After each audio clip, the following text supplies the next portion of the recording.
Alhamdulillah, Allah Subhanahu wa taala selalu membuka pintu taubatnya bagi orang yang maksiat di malam hari. Allah selalu buka di siang hari. Yang maksiat di siang hari, Allah selalu buka pintu taubatnya di malam hari. Jadi enggak ada alasan buat kita untuk berusaha pengen dapat label takwa. Setiap orang punya kesempatan untuk menjadi orang yang bertakwa kepada Allah Subhanahu wa taala. Walaupun orang yang punya latar belakang gelap, ada orang masa lalunya gelap, ahli maksiat, macam-macam maksiat, bisa apa aja dia kerjain. Bisa gak dia jadi orang takwa? Jangankan takwa, jadi wali bisa. Karena banyak kisah-kisah para wali, kisah orang-orang pendahulu yang saya nggak perlu sebutin namanya, yang kalau kita teliti hidupnya ternyata masa lalunya gelap.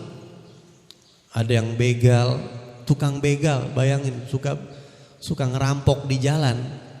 Dulu itu kalau di laut ada namanya apa? Bajak laut. Itu memang ada. Seperti ya banyak lah. Begitu juga di padang pasir. Kalau di laut kan bajak laut. Kalau di padang pasir namanya apa? Bajak pasir. Tapi memang ada. Gutta'ut thariq namanya. Karena lautan sama padang pasir tuh sama gelap. Ente mau ke kanan ke kiri nggak ada arah. Bingung. Tahu-tahu disamperin. Ya kita kan nggak hidup di padang pasir. Jadi nggak tahu gambarannya kayak apa. Kalau kayak kita mungkin begini di semak-semak. Tahu-tahu dijegat sama orang. Nah ada orang-orang soleh. Bahkan disebut sama para wali di tobaqat. Di level para wali disebut sama mereka di kitab-kitab mereka riwayat hidupnya. Itu beberapa dari mereka itu masa lalunya kelam. Jadi nggak ada alasan buat kita terus mengharap rahmat Allah. Dari sini kita ambil pelajaran buat kita biar besar harapan sama Allah. Jangan sampai masa lalu yang nggak bagus itu bikin kita putus asa. Ya, la taqnatu mir rahmatillah.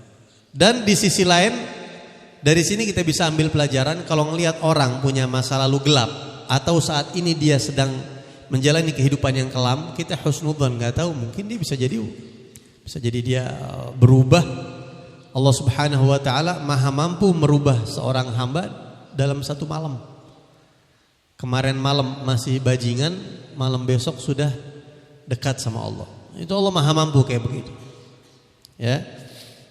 Jadi setiap orang tetap harus kita belajar berusaha menjadi orang bertakwa. Walaupun kita semua jangan pernah merasa kita ini sudah bertakwa.